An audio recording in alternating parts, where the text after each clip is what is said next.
Assalamu alaikum. Welcome back to Salam Media. It is now 8 o'clock on the dot. This evening, we're going to be chatting to Zirk Botha. This guy has an amazing, inspirational, motivational story for each and every one of us out there. And the fact that he's South African makes it even more special to show that we've got champion people and hero people living amongst us and within us that we can draw inspiration from. So the reason I'm telling you this is because Zirk Botha recently rode all the way from Cape Town right through until Rio. Yeah, Rio in Brazil. Yep, that's that far there. There. Yes, that's correct. And to put this into context, that is almost halfway around the globe. And to tell you more about the story, we're going to be chatting to Zirk himself. And that's going to be enough talking from me because the story alone from his mouth will motivate each and every one of you out there. Good evening, Zirk. Thank you so much for joining me this evening. I really, really appreciate it. Good evening. It's so great to be able to join you on the show. Thanks for hosting me. And it's great to be able to share this time with you. Zirk, I mean, it's such an honor for us to have you share your story on this platform. So you rode all the way from Cape Town right through until Rio. What exactly was the purpose for this? Because it's not an easy journey. Yeah, the purpose was twofold. I think it's important for us all to create awareness and to be aware of the importance of taking care of this planet that we live on. And I have a professional background in renewable energy. So I wanted to use the road to create awareness for the importance of sustainable development. To make people realize that we can rely completely on renewable energy, on solar energy or wind energy to, provide energy for our homes and our businesses.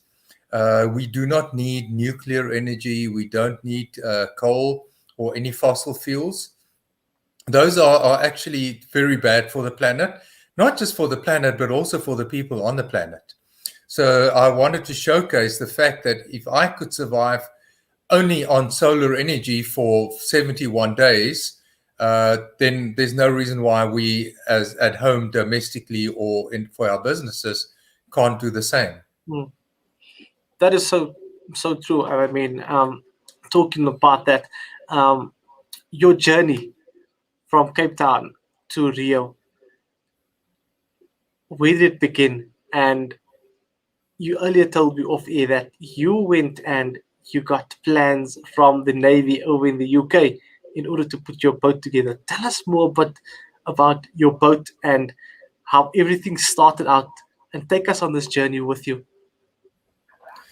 Yeah, I think it is important to realize that whenever we take on big projects, it's not just the project starts long in advance. There's a long lead time and lead up to the actual project. To the departure from Cape Town, and to row an ocean, you need a specific boat, an ocean rowing boat, and in South Africa we don't have those available. So. And the cost to import a boat built in either the United Kingdom, Europe, or United States would have been too expensive.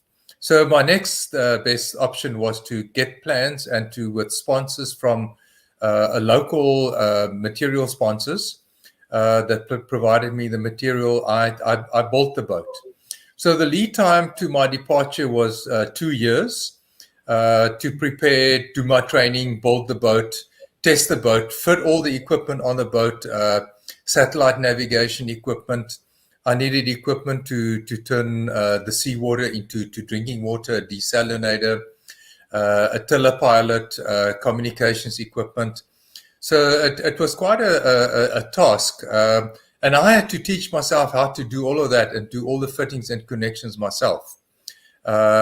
And then it came to taking the boat to Simonstown, put it in the water, take it through the sea trials. And one of the trials that we did was to turn the boat upside down to make sure that if I did get rolled over in a storm, the boat would come upright by itself. which you did. So I was very happy about that one. Yeah, and then after just short of 2 years from starting, I was ready to go. And even that was had its own challenges. I departed from Cape Town on the 5th of December because the weather window at that stage was the best. I planned to go along the same time as the Cape to Rio yacht race, but then I realized that I had a very, very short opportunity to get offshore into the offshore winds, and the weather system turned around. So I had to come back to Cape Town, spend another 2 weeks in Cape Town waiting, and then on the 19th of December, I departed again, and that time there was no turning back. And then it was all the way 69 days from Cape Town to a little town called Buzios, also just around the corner from Rio, where I then finished my continent-to-continent crossing in a world record time, which was amazing. I didn't plan to break any world records, but it was great to have that one come through as well. And what were some of the contributing factors to you breaking that world record? Was it just because you were super fit physically, or was it the dynamics of the boat because you built it yourself?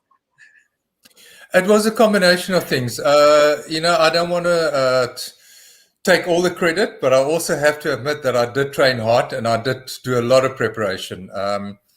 But the part of the preparation was looking at the weather conditions. And I anticipated that for the time of the year that I would do the crossing, I would have good weather for about 80% of the time.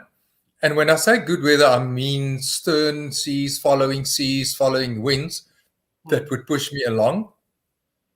And was actually a lot better than that. In the end, it was between 95 and 98% of the time. So I really had excellent weather conditions. It was stormy as well. I had 3 big storms, which came with its own challenges, but the storms was from behind. So it still pushed me ahead. So that was a big contributing factor to me, finishing the crossing in such an amazing time.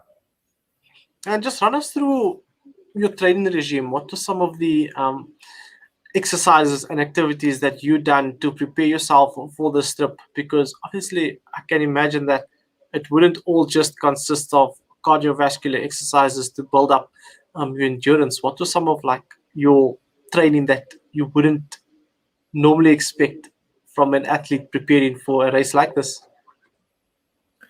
So I started out by joining the Cape Coastal Rowing Club here in Simonstown.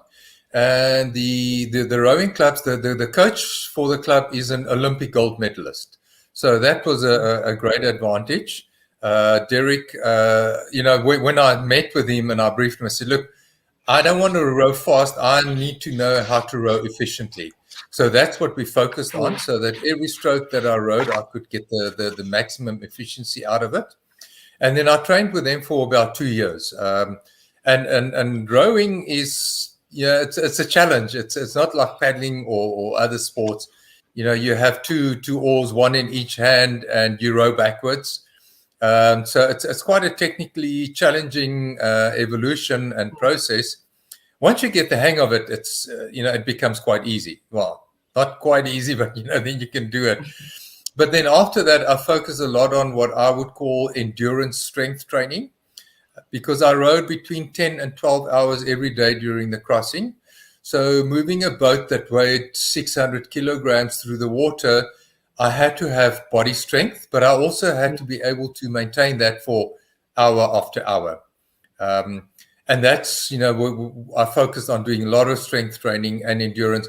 No cardiovascular training per se, because I never rode at that rate where, I had to be fit, cardio fit. It was more body general fitness and strength that I had to be able to maintain. And Zirk, talking about this, and once you embarked on the journey, what are some of the challenges that you faced and that you had to overcome? I'm sure it must have been mentally taxing on you, because you're in an ocean where you can't really put markers in the ground saying that you're going to be aiming for that point next and trying to get there next. What was it like just going through the motions and rowing without any finish line in sight until you got to Rio? Yeah, it's quite amazing that you mentioned that, because that is a very real challenge for an ocean row. When you go on a road trip or you run a comrade or something like that, you have your markers, that you're going past a marker, and that is a mental a point that I've covered a certain distance, I have so much further to go. But you don't have that in an ocean. It's just day in and day out, sunrise, sunset, it's just the same every day. And mentally, what really got to me, as I mentioned a little earlier with the storms, I had a lot of weather. So the route that I followed, maybe to explain that, is a circular route. We call it a great circle route. It's not quite a great circle route, but it's the easiest way to explain it. So I didn't row a direct route from Cape Town to Rio. I went up the African coast, and then at the northern Namibian border, I turned in a westerly direction, went all the way across the Atlantic, and then when I got to the Brazilian coast, I turned to row in a southerly direction. And the reason for that is because the wind and the weather follows that route across the Atlantic. But what happens is that in the middle of the Atlantic, there's always a system, and that impacts the weather conditions and the swells and the waves in the southern Atlantic. So when I turned west, to leave the African coast, I had swells that was coming from the side of the boat day and night, nonstop. And the ocean is relentless. It just comes from the side, it hits the boat, it rolls the boat. And it's something that I didn't expect and didn't prepare for. And it was really, really taxing on my body. On the right-hand side, which was the side which the swells was hitting, my right knee, my right hip was really, really taking strain. But the human body is amazing. After about a week and a half, I actually started feeling, I'm getting strong on that side. And the aches and the pains and the hurt was going away. But it's still, it's very, very tiring. It's nonstop. It's relentless. And that was my biggest mental challenge. There's nothing that you can do about it. You just have to keep on going. One of the things that I was worried and concerned about before my departure was the emotional side, being on my own for such a long period of time. But I had prepared for that. So I knew that was coming. And fortunately, because of my satellite communication system, I could chat to my family and my girls twice a week. We had call time every day. We would text each other just to stay in touch, and that made a big difference. That really helped. But it's quite amazing not having the physical presence of somebody with you. It's different. Even though you can talk to somebody on a phone, whether it's a cell phone or a satellite phone, not having that physical presence makes it difficult. It's different. It's not the same as having somebody with you, in your company. Now I can imagine it must have been a long trip. And talking about that and all of these factors coming into play on your journey, because it was this long, in terms of rest and recovery, how did you approach this so that you could be fresh day in and day out in order to perform at your optimum level? My two big things to deal with the stresses and the strains on my body was to get good rest at night. Normally with ocean rowing, they would row for 2 hours on, 2 hours off, 24/7. And I'd done quite a few endurance events before, and I realized the importance of giving your body the opportunity to rest properly. So from 10 at night until 4 in the morning, I stopped and I would have a good rest. I didn't sleep for 6 hours nonstop because you're out at sea. So, you're always concerned about chipping and the weather, but it's a case of waking up, having a quick look at your equipment and then going straight back to sleep. So that 6 hour break was really, really important for me. And then also during the day, I didn't row nonstop. I rowed in 2-hour cycles. So I would row for 2 hours and then take a break for 2 hours. I couldn't always sleep during those 2 hours because I had to make food, I had to make water, I had to do maintenance on the boat. But just the fact that I wasn't physically stressing my body allowed me to rest. And the other part was my nutrition. I was fortunate that I had really good sponsorships from Genesis Nutritional Products. They're very well known for providing food for disaster relief. And they sponsored me, so I had really good meals from them. I also had other endurance meals and food from Spar also sponsored me. So the nutrition is really, really critical. And hydration, just drinking enough water during the day. Now that I'm back, I actually realize that I'm not drinking enough water every day because I'm not forcing myself to. But during the crossing, I made a point to drink 8 liters of water as a minimum every day. And that made a huge difference. And talking about that, you now ran us through your recovery period and your rest period. What was the crew like that you went with or that assisted you? Because I'm sure that if anything had happened to you out at sea, there had to be someone that would back you up. Yeah, I think so. Just to be clear on that is that I didn't have anybody at sea with me. There was no following boat or yacht. I was completely on my own. My shore support team was based in Cape Town. So I was in contact with them on a daily basis. At least 3 or 4 times per day, we would communicate by text message or sometimes, mostly by text message and emails. And they would look at the weather for me. They would look on the trackers, the maritime trackers, if there was any shipping around me that could be a problematic to me. But having them and knowing that they're available to me at any stage if there's an emergency. I had 2 different satellite trackers, so they could track my position and then update it on an hourly basis. So they knew exactly where I was. In case of an emergency, they could communicate with the International Maritime Search and Rescue Organization. And I could also, so I also had emergency satellite communication equipment that I could activate in the case of an emergency.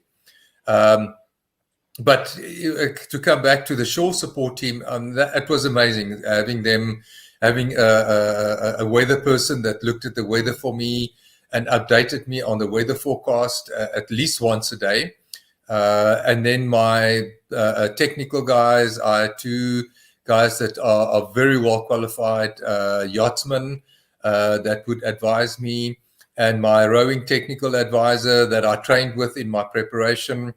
So having all of them, in communication, and then also my media manager, she would relate to me all the social media comments and all the support that the project got from people globally. It started with a following in South Africa, and then that just expanded and grew to an international following.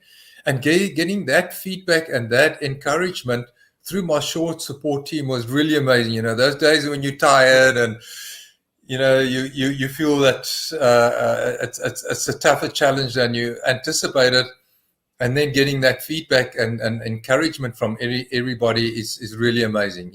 That's really good motivation. I mean, this is just so intriguing, and the more you continue to speak about it, the more I just get so drawn into the story. So break it down for me real quick. You're telling me that there was nobody with you and you done everything on your own, having a shore support team, with rest and stuff out there. How did you manage? Because I mean, wasn't there that fear of the ocean? You're in this big ocean all by yourself.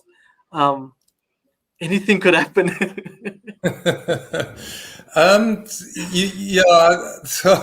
So first of all, an adventure is not called an adventure, for no reason. Any type of adventure has an element of challenge and an element of danger. But the one thing that I realized in my preparation is that all the top international adventurers like Mike Horn and our local guys, Peter van Kets, you don't go out and you do an adventure willy-nilly. You do your preparation. You do a lot of research to mitigate your risk. So, when you do a big adventure, people think, you're putting yourself out there in danger. Well, it's not the case. But it is Mother Nature, and you can't control what Mother Nature is going to throw at you. For me personally, I'd spent 17 years in the Navy as a combat officer. So I'd spent a lot of time at sea. I'd gone through some really, really big storms while I was in the Navy. It looks like we just have a quick network issue. I mean, the story of Zirk is just so amazing, and I hope that we can get him back real soon to tell us more about this. I mean, I'm so intrigued. Somebody that went out in the ocean doing all of this by himself. We've got him back. Zirk, we just had a quick break in signal and connection there. Could you just repeat that last bit for us, please?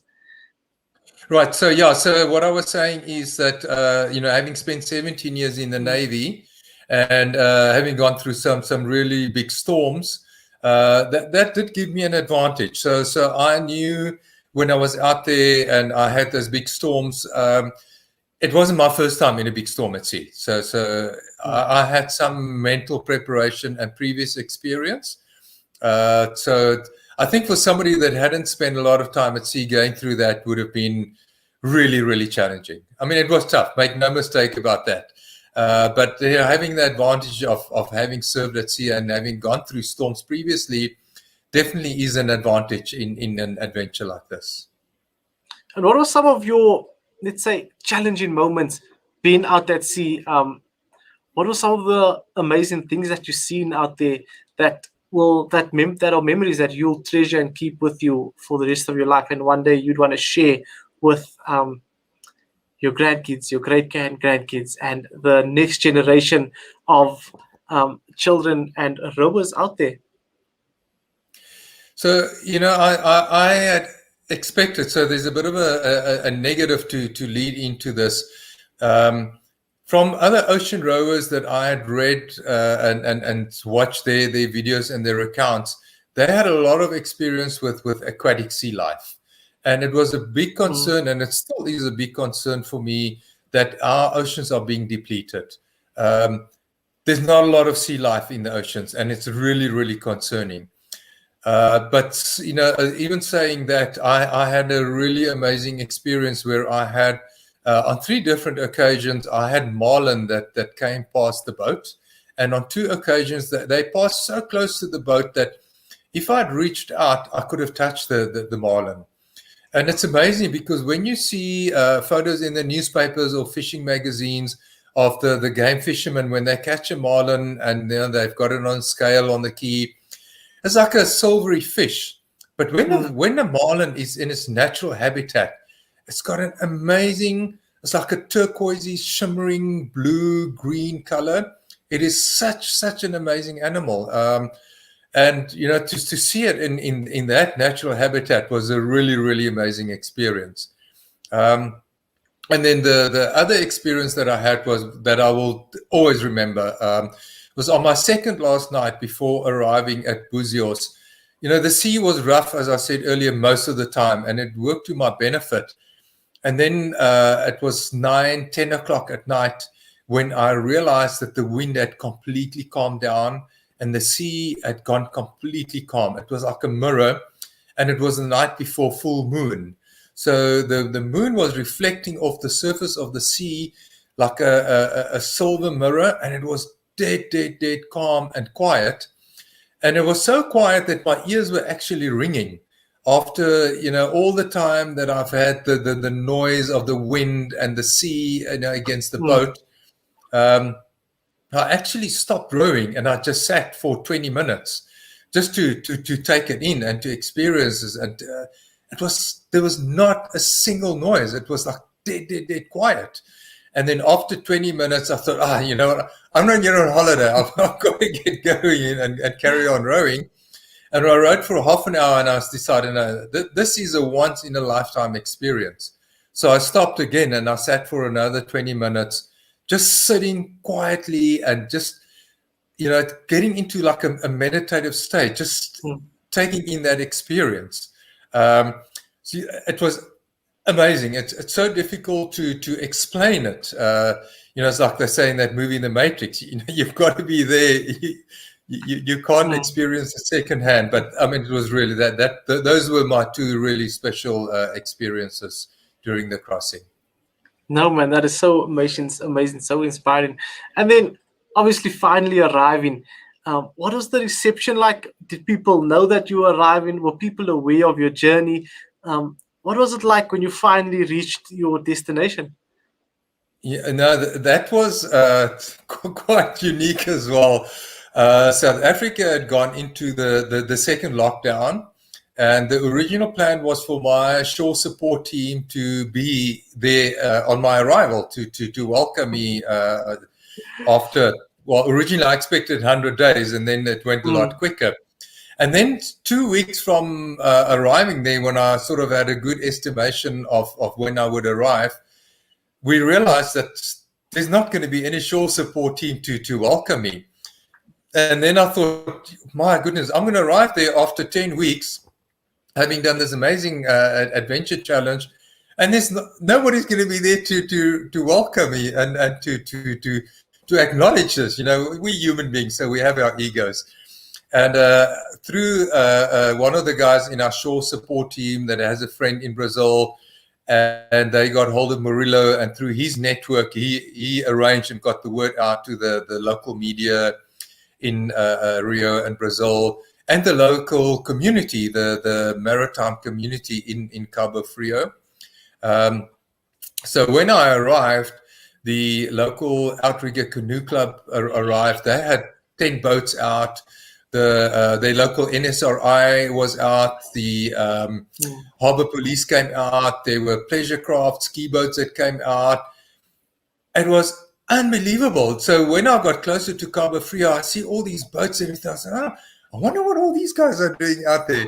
And then when they see me, they all come and they're circling around and they're cheering and they're shouting and welcoming me. And then as I go into the harbor at Cabo Frio, it's like a river port. So on the side of the entrance to the harbor, like a breakwater, natural breakwater, there's people lining the side of the entrance and just shouting and cheering as well. When I arrived at the yacht club, the whole yacht club ski was just packed with people. Phenomenal. And, my wildest dreams and expectations and imagination would never have thought that would have happened. And my time that I spent there, I regretted it afterwards. I wanted to come home. I missed my family.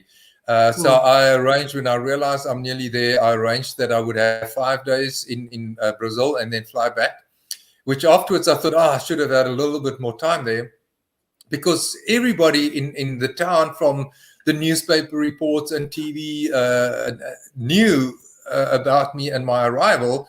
So wherever I went, everybody came up to me and congratulated me, and they wanted to take selfies and treated me, and the restaurants wanted to host me, and the hotels wanted to host me. Amazing, absolutely amazing. It was really, really phenomenal.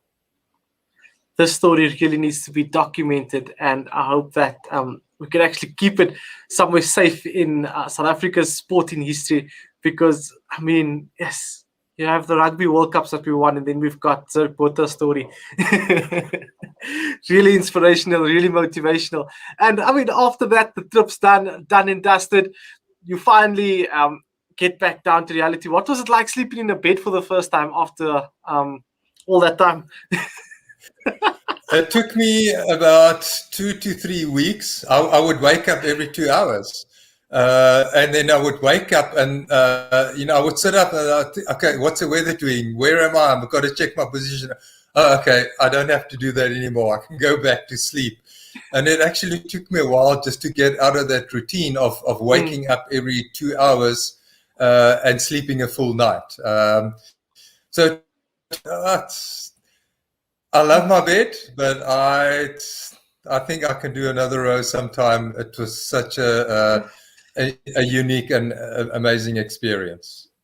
Just throwing a bit of banter in there. I mean, when people normally go out to the ocean, they get seasickness. When you arrived back to the land, did you by any chance have land sickness?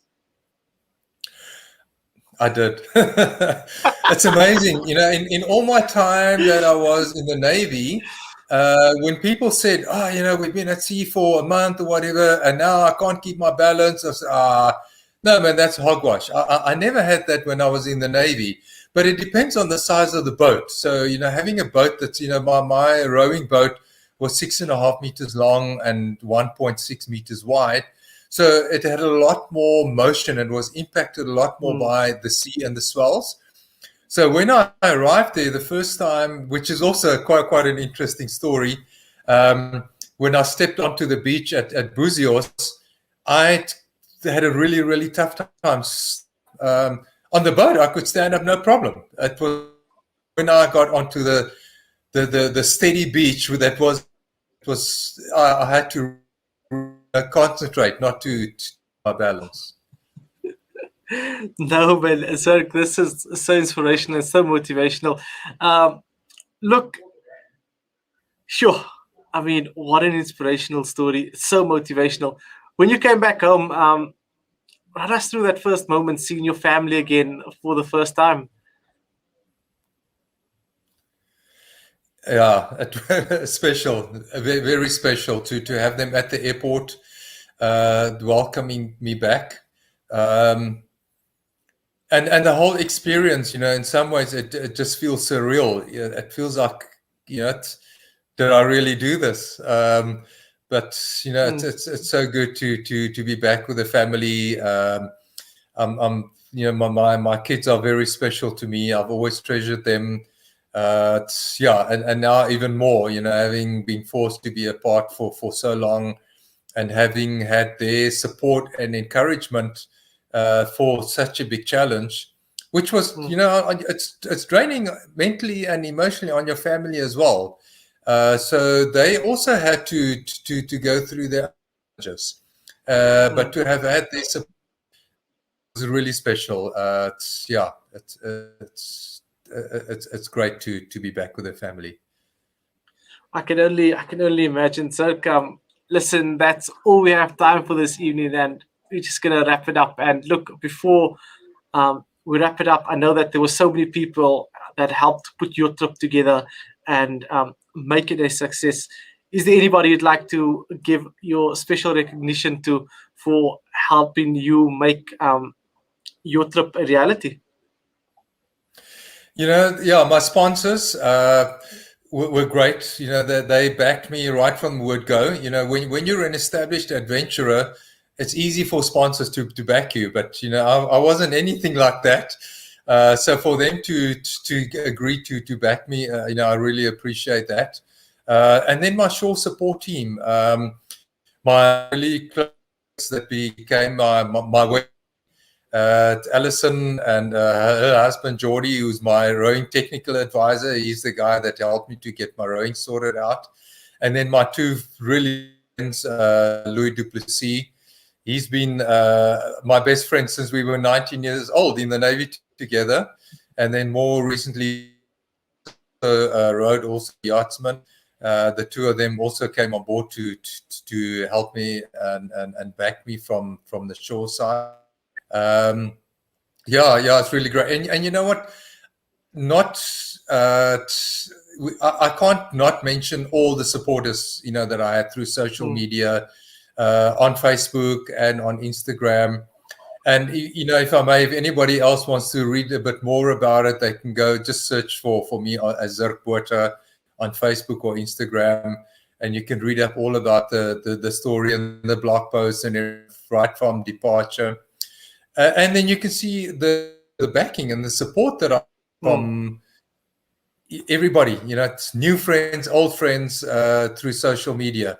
That was really, really great. And, thanks as well to yourself and the media that also supported me, and helped to get the message out that I try to get awareness.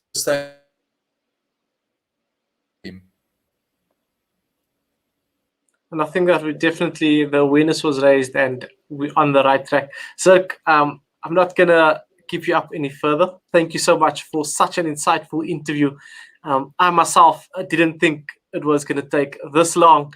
Thanks to the technical crew at the back as well, and management for allowing it to continue, and letting us break a bit of rules on a Friday evening so that we could get your story told to the South African public.